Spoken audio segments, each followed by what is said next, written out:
lanjut, jangan lupa subscribe ya. Sebelum Mami Noa untuk memberikan informasi sedikit tentang seputar dunia kesehatan. Subscribe. Hai sahabat Noa Family di rumah, kembali lagi dalam YouTube channel Noa Family. Kali ini Mami Noa dalam segmen Lepas Daster akan memberikan informasi sedikit tentang seputar dunia kesehatan. Jadi pada beberapa hari yang lalu ada rekan saya yang bertanya, "Gi, saya hamil 8 bulan, batuk sesak, apakah saya bisa di ronsen dada?" Dan kali ini Mami Noa akan men-share sedikit tentang pemeriksaan radiologi pada kehamilan secara garis besar saja ya. Jadi memang studi pencitraan atau pemeriksaan radiologi ini memang sangat turut memegang peranan yang penting dalam kita membantu diagnostik pada pasien, apakah itu kondisi akut maupun kronis. Nah, termasuk juga di sini adalah ibu hamil. Nah, seringkali terjadi kebingungan bagi kita sebagai seorang dokter ataupun mungkin pasien untuk keamanan modalitas yang akan kita gunakan pada saat misalnya pasien hamil untuk dilakukan pemeriksaan radiologi. Nah, kebingungan ini seringkali mengakibatkan penghindaran yang tidak perlu dari pemeriksaan radiologi. Nah, sebenarnya kan alat-alat radiologi itu ada yang untuk yang menggunakan sinar pengion dan pengion, yaitu kalau yang non pengion misalnya salah satunya yaitu USG, ultrasonografi dan MRI. Jadi kedua modalitas ini merupakan modalitas pilihan yang aman buat ibu hamil. Jadi USG dan MRI.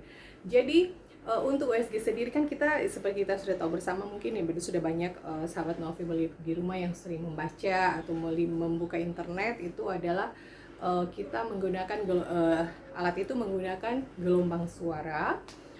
Kemudian yang nanti lewat probe yang biasa dokter pakai itu, kemudian dari gelombang suara itu apabila dia mengenai organ atau jaringan nanti dipantulkan, nanti akan tervisualisasi dalam bentuk gambar dalam monitor. Nah, itu adalah USG. Nah, pada ibu hamil, USG merupakan alat-alat yang dinyatakan aman, relatif aman buat ibu hamil, karena berdasarkan beberapa penelitian tidak memberikan efek yang membahayakan pada janin. Jadi USG merupakan salah satu pilihan pemeriksaan radiologi yang aman buat ibu hamil. Namun perlu juga dipertimbangkan bahwa pemeriksaan USG juga tetap harus selalu memperhatikan efisiensinya, memperhatikan indikasi dilakukan pemeriksaan USG. Nah, untuk MRI sendiri, MRI itu kan magnetic resonance imaging, itu modalitas radiologi yang menggunakan medan magnet dan gelombang radio. Jadi itu merupakan salah satu alat radiologi yang relatif aman ya buat ibu hamil. Jadi walaupun ada studi yang mengatakan tentang kekhawatiran, yaitu efek teratogeniknya atau yang mempengaruhi gangguan pertumbuhan pada janin atau kelainan pada janin, kemudian efek panasnya, kemudian efek masalah di akustik atau di audit, masalah akustik yang ditakutkan itu adalah gangguan pendengaran pada janin. Tapi itu pada beberapa studi mengatakan bahwa belum terbukti secara klinis bahwa itu memang MRI itu memberikan efek tersebut kepada janin. Jadi dianggap MRI itu merupakan salah satu rekomendasi untuk pemeriksaan radiologi pada ibu hamil. Nah, tentunya pemilihan modalitas itu tergantung daripada indikasi dan apakah ini dengan pemeriksaan ini akan membantu penegakan diagnostik. Nah, untuk radiasi pengion itu sendiri contohnya adalah sinar X. Nah, alat radiologi apa aja? Itu contohnya radiografi, ronsen ya, kemudian CT scan, kemudian fluoroskopi, kemudian pemeriksaan yang menggunakan sinar pengion ini tentu kita harus mempertimbangkan juga efek radiasinya itu sendiri. Dalam hal ini adalah dosis yang terpapar pada janin. Apakah ini adalah dosis aman untuk janin atau dosis yang menyebabkan kegangguan pada janin itu sendiri. Nanti sebentar saya akan memberikan gambaran tabel yang akan menunjukkan jumlah radiasi yang bisa mempengaruhi atau yang menyebabkan kerusakan pada janin. Nanti akan ada tabel yang akan saya tunjukkan sebentar. Nah, jadi radiografi sendiri itu kan kita biasa menggunakan untuk ya berbagai kasus, untuk mendiagnosis penyakit atau mendiagnosis berbagai trauma. Nah, jadi kita dalam kondisi misalnya pasien hamil itu kita harus mempertimbangkan apakah modalitas yang kita pakai ini akan membantu penegakan diagnostik. Kedua, apakah modalitas yang kita gunakan ini akan memberikan keuntungan yang lebih besar buat ibu dan janin dibandingkan dengan kerugian yang akan didapatkan oleh pasien atau dalam hal ini oleh janin itu sendiri. Yang ketiga, dokter bisa mendiskusikan kira-kira dengan dokter radiologi modalitas alternatif yang bisa dipakai untuk pasien dengan kehamilan, ibu hamil, atau misalnya dengan tetap memperhitungkan dosis radiasi, apakah dikurangi tapi tetap akan membantu penegakan diagnostik.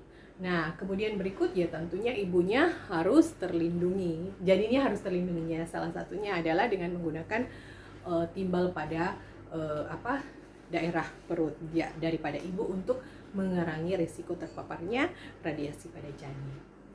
Nah, itulah beberapa hal yang perlu dipertimbangkan pada pemeriksaan dengan menggunakan alat menggunakan sinar X atau radiasi pengion. Jadi untuk kasus teman saya ya,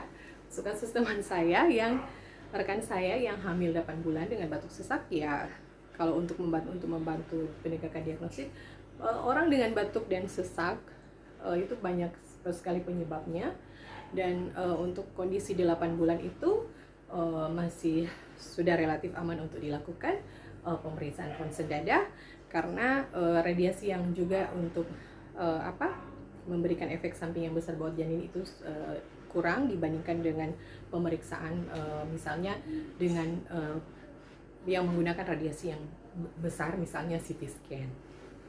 Nah, begitu sahabat No Family di rumah.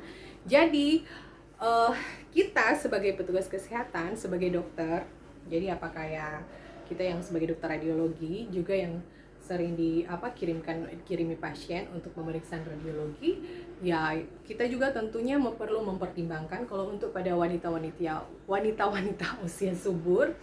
Jadi itu ya sebenarnya ada studi yang mengatakan yang kita perlu melakukan screening ya, terutama untuk kasus-kasus di mana melakukan pemeriksaan yang berhubungan dengan misalnya CT scan pada daerah perut atau pelvis atau panggul, atau misalnya fluoroskopi pada daerah pelvis atau pada daerah panggul.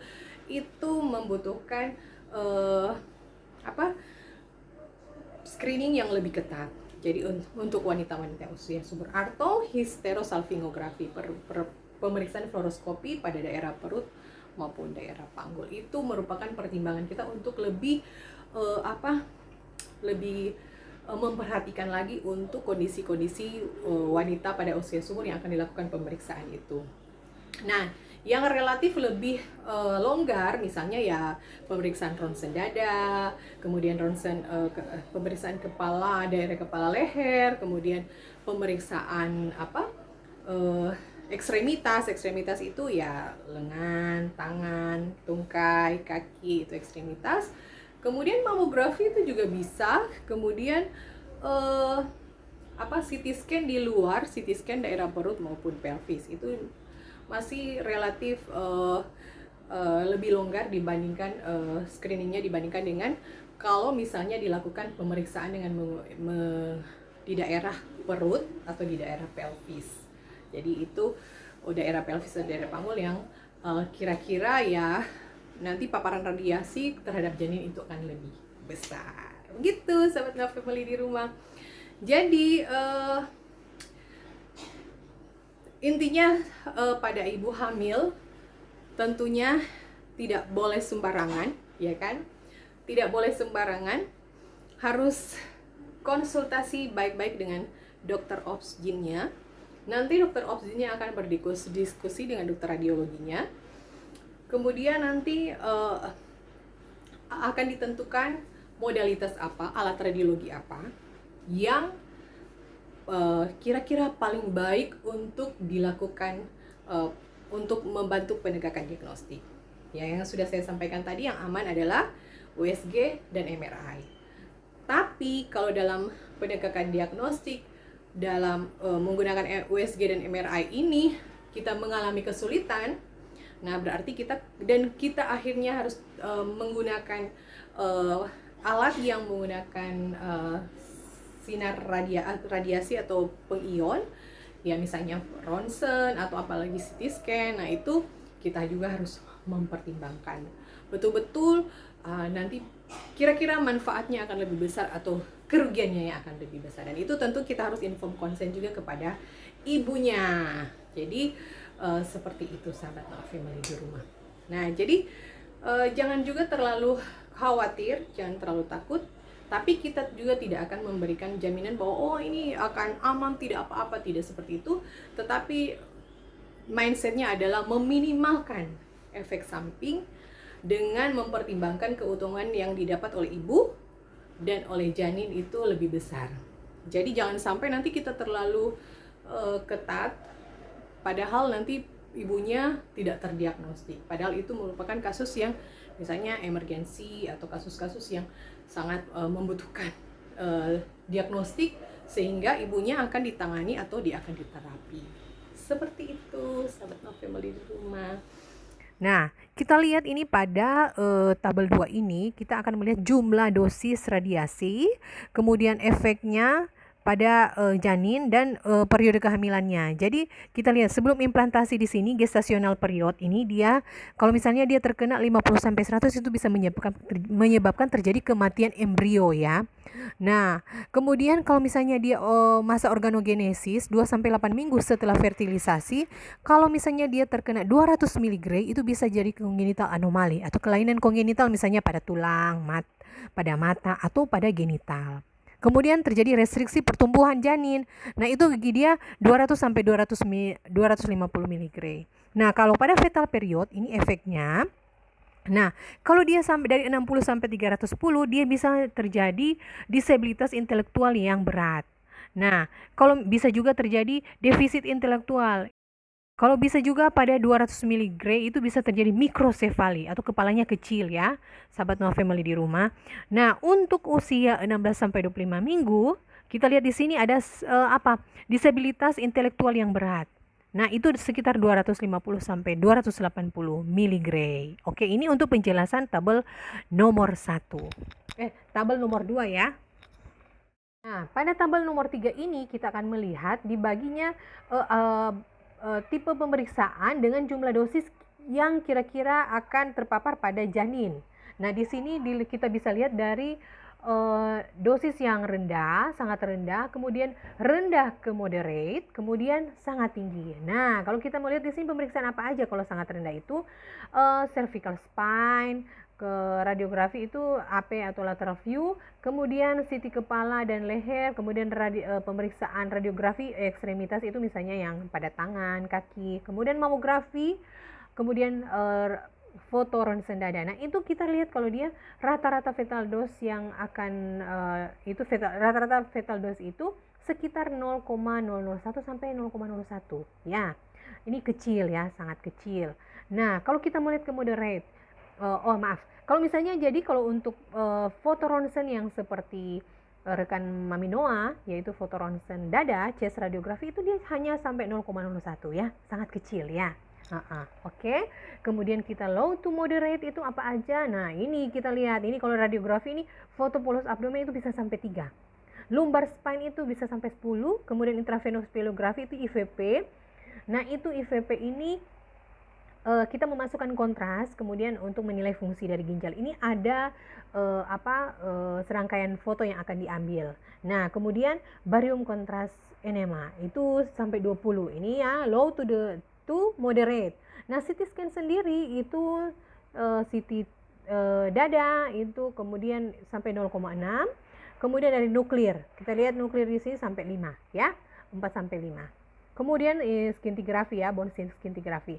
Nah, untuk yang sangat tinggi, untuk yang tinggi dosisnya itu 10 sampai 50 mg.